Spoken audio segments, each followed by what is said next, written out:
Israeli বর্বরতা দেখেও যেন এতদিন না দেখার ভান করেছিলেন ভারতের প্রধানমন্ত্রী নরেন্দ্র মোদী।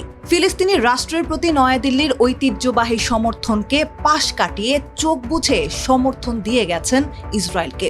গাজায় ইসরায়েলি গণহত্যা কিংবা জাতিসংঘে ইসরায়েল বিরোধী ভোটদানেও বিরত থেকেছে তার সরকার। আন্তর্জাতিক সম্প্রদায়ের নিন্দা উপেক্ষা করেই ইসরায়েলের সঙ্গে জোরদার করেছে বাণিজ্যিক ও সামরিক সম্পর্ক। সেই মোদি কিনা এবার ইন্দোনেশিয়া সফরে গিয়ে কথা বলেছেন ফিলিস্তিনি রাষ্ট্র গঠনের পক্ষে।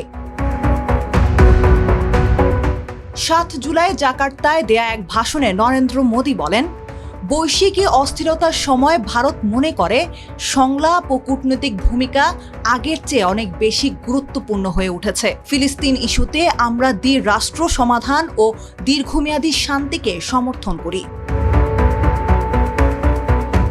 ফিলিস্তিন ও ইসরায়েল দ্বিরাষ্ট্র গঠনে সবচেয়ে বড় বাধা বেনিয়ামিন নেতানিয়াহু। ইসরায়েলের প্রধানমন্ত্রীর কারণেই মূলত থমকে গেছে স্বাধীন ফিলিস্তিন রাষ্ট্র গঠনের লক্ষ্যে ১৯৯৩ সালের করা অসলো চুক্তি।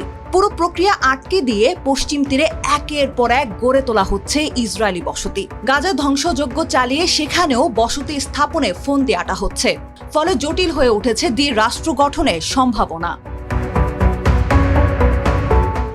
এসবের পরও সম্প্রতি ইসরায়েলের সঙ্গে এতটাই ঘনিষ্ঠতা গড়ে তুলেছেন মোদি যে ইরান যুদ্ধের ঠিক আগ মুহূর্তেও দেশটিতে ঘুরে এসেছেন।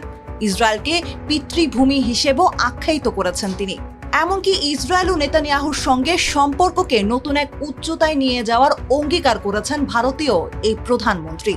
কিন্তু ইরান যুদ্ধের পর হঠাৎ কি এমন হলো যে তিনি এখন নেতানিয়াহুর বিরুদ্ধে অবস্থান নিয়ে দ্বিরাষ্ট্র গঠনের পক্ষে কথা বলছেন, স্বাধীন ফিলিস্তিনের পক্ষে মত দিচ্ছেন?